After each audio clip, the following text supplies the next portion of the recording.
నిమ్మకాయ బాబా, కొబ్బరికాయ బాబా, కొరడా బాబా, కొట్టుడు బాబా, తన్నుడు బాబా, కంప్యూటర్ బాబా, ఆ బాబా ఈ బాబా, అడ్డమైన బాబా, ఆవర బాబాలు బొచ్చెడు మంది మోపైనరు. అనొద్దు గాని దేశంలో సైంటిస్టుల కంటే బాబాలే ఫేమస్ అబ్బా. గడ్డాలు మీసాలు పెంచి ఎకరాల ఆశ్రమాలు కట్టి మేమే దేవుళ్ళ మన లెవెల్లో నడిపియబట్టిరి. ఇక మనోళ్ళు ఆగుతారా? బాబా బాబా అనుకుంటా ఉరుకుడాయే. తెల్లని సూటు బూటేసి టై కట్టుకుంటే ఆఫీసర్ అనుకునేరు. బోలే బాబా మనోడు అసలు పేరు సూరజ్ పాల్ సింగ్. ఉత్తరప్రదేశ్ లా 121 మంది సావులకు కారణమైంది మనోడే. 18 ఏండ్లు కానిస్టేబుల్ కొలువేలుగా పెట్టి ఒకళ్ళ కింద నేను డ్యూటీ చేస్తుడైందని బాబా అవతారం ఎత్తిండు. దేవునికి నేనే అసలు భక్తుణ్ణి, ఇంకెవ్వల్ని నమ్మొద్దు అని సుద్దులు చెప్పుకుంటా బగ్గ మందినే నమ్మిచ్చిండు.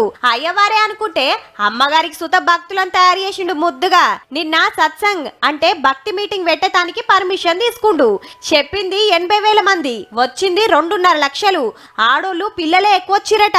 బాబా వారి బాత్కాన్ ఒడిచినాక పాదాలు దాకి పుణ్యం తెచ్చుకుందామని ఎగబడ్డారట వచ్చినోళ్ళు. చల్ నడువురి దూరం అని సెక్యూరిటీ ఉన్న బ్లాక్ కమాండోలు నూకేస్తే ఒగల మీద ఒగలు పడి తొక్కిసలాటై ఊపిరాడక పానాలు పోయినాయని ఆఫీసర్లు చెప్తున్న మాట. 100 మంది దావుకండ్ల పడ్డారు. ఈ పుణ్యమంతా నాదే అని ముందే అర్థమైనట్టుంది. బాబా వారు బిచాన ఎత్తేసి పరారైండు పత్తాకు లేకుండా. గసొంటి దొంగ బాబాల సంగతి చూడాలని పార్లమెంట్ లో సుతలొల్లైంది. నకిలీ లోగ్ ఆకర్ పైసే కే లియే బహుత్ జగహ वो आश्रम बनाकर लोगों को लूट रहे हैं. ఈ టైంలో అనొచ్చో లేదో గాని పబ్లిక్ సుత అట్లనే తయారైనరు. నేరాలు ఘోరాలు చేసినోళ్ళు సుత ఏషం మార్చి ముద్దుగా ముచ్చట్లు చెప్తే చాలు దేవుని కంటే ఎక్కువ ఎగబడుతురు. పేరుకు పేరొచ్చే పెద్దోళ్ళు కాళ్ళు మొక్కి భక్తులైరి పతారా పెరిగే. హీగేముంది, ఓగల్ని చూసి ఓగలు బాబాలు ఉడుతుర్రు.